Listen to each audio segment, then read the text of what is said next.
첫 번째 실험이 우리가 산성과 염기성에 대해서 알아봤다고 하면, 오늘 두 번째 실험에서는 간이 정수기를 만들어서 정말 물이 깨끗하게 정제가 되는지 알아보는 실험을 할 겁니다. 자, 그럼 간이 정수기 실험을 하기에 앞서 선생님이 미리 만든 간이 정수기 모형을 보여줄게요. 4개의 층으로 구분이 되어 있습니다. 자, 정수기의 원리가 어떻게 될까요? 정수기 안에는 다양한 필터들이 존재해요. 이것도 똑같은 원리입니다. 여기에 흙탕물을 넣었을 때 최대한 여러 번 불순물을 걸러내는 작업을 통해서 깨끗한 물을 얻게 되는 거죠. 한번 직접 만들어 보도록 하겠습니다. 이건 우리가 마지막에 정수된 물을 담을 수 있는 정수통이고요. 탕물을 집어넣을 수 있는 깔때기의 역할을 한다고 생각해 주시면 됩니다. 4개의 필터를 넣어줄 수 있는 공간이라고 생각하시면 됩니다. 필터. 여기 안에 있는 이 4가지 것들이 불순물을 걸러주게 하는 큰 돌, 작은 돌, 그리고 요거는 활성탄이라고 해서 불순물을 흡착해 주는 거예요. 여과가 아니라 빨아들이는 거죠. 더러운 물을 걸렀을 때 우선은 큰 거부터 걸러낼 거예요. 입자가 큰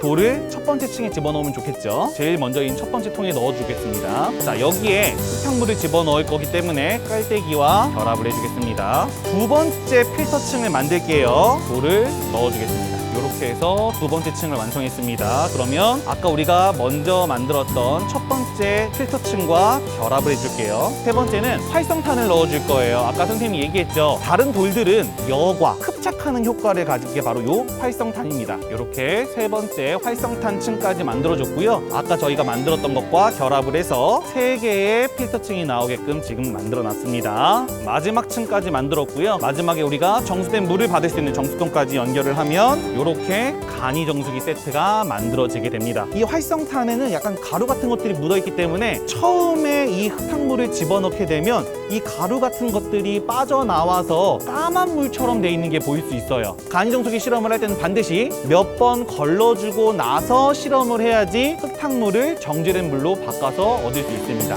이게 선생님이 한 3번에서 4번 정도 이미 실험을 한 간이 정수기 세트거든요. 이 흙탕물을 넣었을 때 과연 이 정수통에 어떤 변화가 있는지 확인해 보자고요. 흙탕물을 집어넣은 상태고요. 첫 번째 층을 통과하는데 이 첫 번째 층에서는 흙탕물의 모습을 그대로 볼 수 있게 되죠. 그렇죠? 2층으로 이동해 다시 여기서 걸러지게 되는 거죠. 활성탄 층을 거쳐서 4번째 필터에서의 물방울 색깔이 보이나요? 아까 흙탕물에서 봤던 색깔과는 전혀 다른 모습이 보이죠. 이렇게 해서 걸러진 물이 최종적으로 정수통에 모이게 됩니다. 정제된 맑은 물이 되었다는 것을 확인할 수 있게 된 거죠. 기본적으로 모든 정수기가 거의 비슷한 원리를 가지고 있습니다. 우리 조금만 더 생각을 해보죠.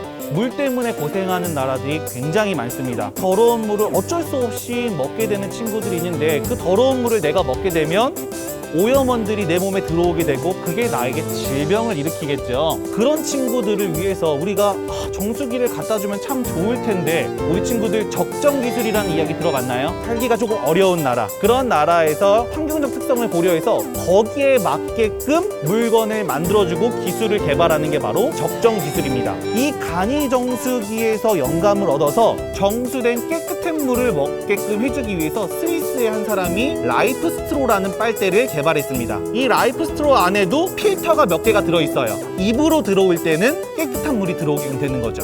이 과학적인 기술을 이용해서 우리 주변에 도움을 주면 좋을 것 같다. 거기까지 우리 친구들이 생각을 해준다면 과학이 우리 인간 삶에 엄청 큰 영향을 미친다는 것을 친구들이 확인할 수 있을 겁니다. 실험 마치도록 하겠습니다. 안녕히 계세요.